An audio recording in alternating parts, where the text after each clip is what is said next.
Салам достор, каналыма кош келиңиздер. Бүгүн сиздер менен балдар аябагандай жакшы көрүп жеген өтө даамдуу кокос печеньяларын жасайбыз. Тез даяр болот. Андыктан мен менен бирге болуңуздар. Анда эмесе кеттик. Эң биринчи бөлмө температурасында турган сливочный майыбызды салып, үстүнө шекерибизди салабыз дагы.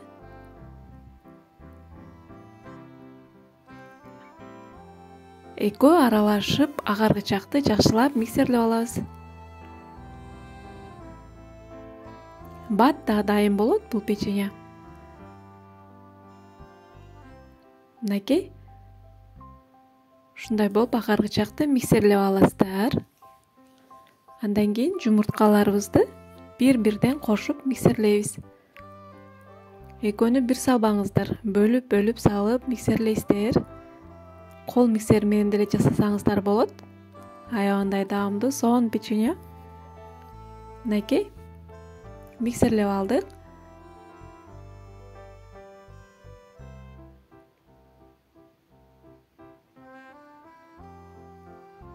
Андан кийин бизде кокос стружкалары.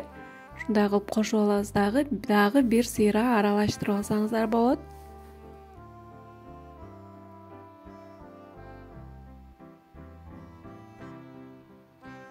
Мынакей. Аралаштырып алдык. Андан кийин унубузга разрыхлитель салабыз жана ванилин же болбосо ванильный сахар салып койсоңуздар болот. Жакшылап аралаштырып, биздин даяр болгон массабызга кошуп, камыр ыйлап алабыз.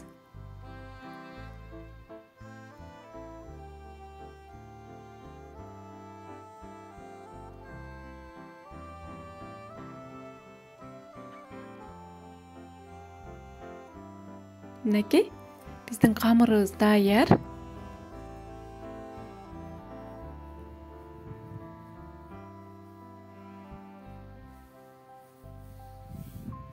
Эми болсо ушундай аш кашык менен ушундай кылып өлчөп алсаңыздар болот. Толтурбай алабыз дагы, колубуз менен тоголоктоп. Ушундай үстүнөн бир басып коесуздар. Бул бышканда дагы чоңоет.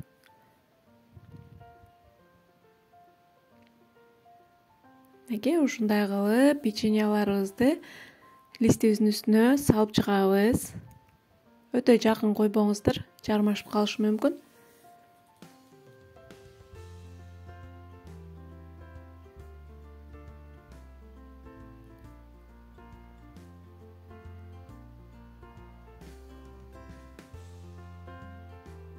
Мынакей.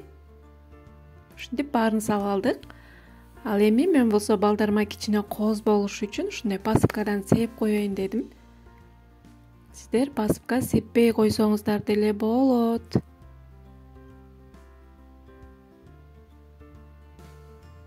Эми өзүңүздөрдүн духовкаңыздарга карап 180 градуста бышырып аласыздар.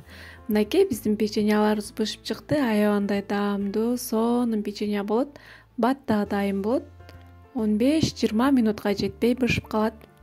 Сиздер да сөзсүз түрдө жасап көрүңүздөр. Эгерде видео жаккан болсо, ой пикириңизди калтырып, комментарий калтырып, лайк баса кетиңиз. Кийинки көрүшкөнгө чейин аман болуңуздар.